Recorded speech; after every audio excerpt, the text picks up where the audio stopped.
All right, let's talk about something that sounds completely backward, a paradox that, believe it or not, is behind some of the world's greatest ideas. We're going to explore how real creativity isn't found in total freedom, but actually inside a box with limits. So, let me ask you this. When you're about to start something new, a painting, a business idea, whatever, what's the one thing you think you need most? I bet for a lot of you, the answer is total freedom, right? Endless options, no rules. It sounds amazing. And yeah, it's a really romantic idea, this whole myth of the blank canvas. We're kind of taught that to be a true genius, you have to be free from all rules. We imagine that artist with a giant empty studio, or the writer staring at a pristine blank page, just waiting for inspiration to strike like lightning. But what if that's all wrong? What if the very thing we think we need is actually holding us back? Because while common sense says freedom is the fuel for creativity, the surprising truth is that the real magic, the real spark, often comes from the exact opposite, having your options taken away. So why is that? How can less possibly be more when it comes to creativity? Well, it's because having unlimited options is, honestly, it's terrifying.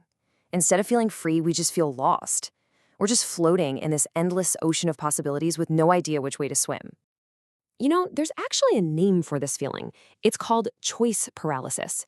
It's what happens when your brain is faced with so many possibilities that it just short circuits. The fear of making the wrong choice becomes so huge that you end up making no choice at all. It's not freedom, it's anxiety, and it leads to doing absolutely nothing.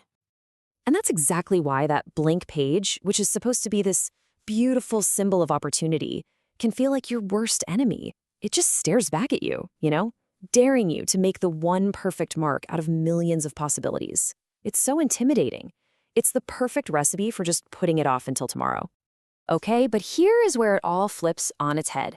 This is where constraints come in. They're the cure for that paralysis. See, constraints aren't cages meant to trap you. They're more like runways, giving your creativity a direction to take off.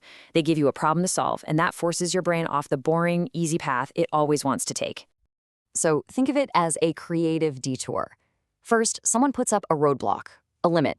That immediately blocks the obvious, default answer you'd normally go for.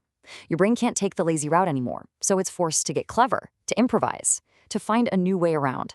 And guess what? It's on that detour. That's where the amazing, unexpected stuff is born. Now, this isn't just a nice little theory. This happens in the real world all the time. In fact, one of the greatest examples of this kind of genius from limits comes from the world of kids' books, from the mind of the one and only Dr. Seuss. So back in the 1950s, people were worried that kids weren't learning to read because their books were just so dull. So Dr. Seuss's publisher came to him with a wild challenge.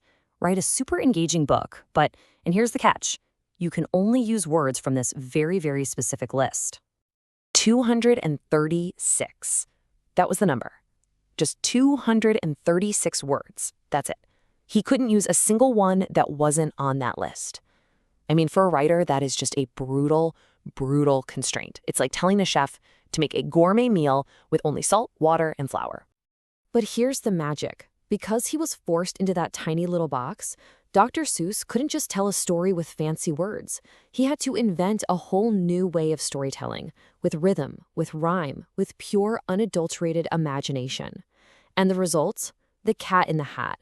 A book that didn't just sell millions of copies. It completely revolutionized the entire world of children's literature, all because of a crazy limit. So how do we actually use this in our own lives? Well, the best part is you don't have to wait for someone to give you a crazy challenge. You can be your own genius maker. You can build your own constraints to fire up that creative engine anytime you want. So here are a few ideas for your own toolkit. Try setting a ridiculously tight deadline. Less time means less overthinking. You just have to go. Or slash your budget. Can't afford the fancy solution? Great. Now you have to invent a cheaper, more clever one. If you're an artist, try using only 2 colors. If you're a writer, try telling a whole story in 100 words. Oh, and here's a great one. Instead of trying to create something for everybody, design it for one specific person. Each of these little rules turns a scary, blank page into a fun puzzle to solve. So here's the big takeaway, the thing to remember. We have to totally reframe how we think about limits. They're not there to stop you. They're there to stop you from being boring. They are guideposts that shove you off the crowded, predictable highway and onto a winding country road where all the really cool discoveries are waiting. So forget the blank page. That's a myth. True creativity loves a good problem.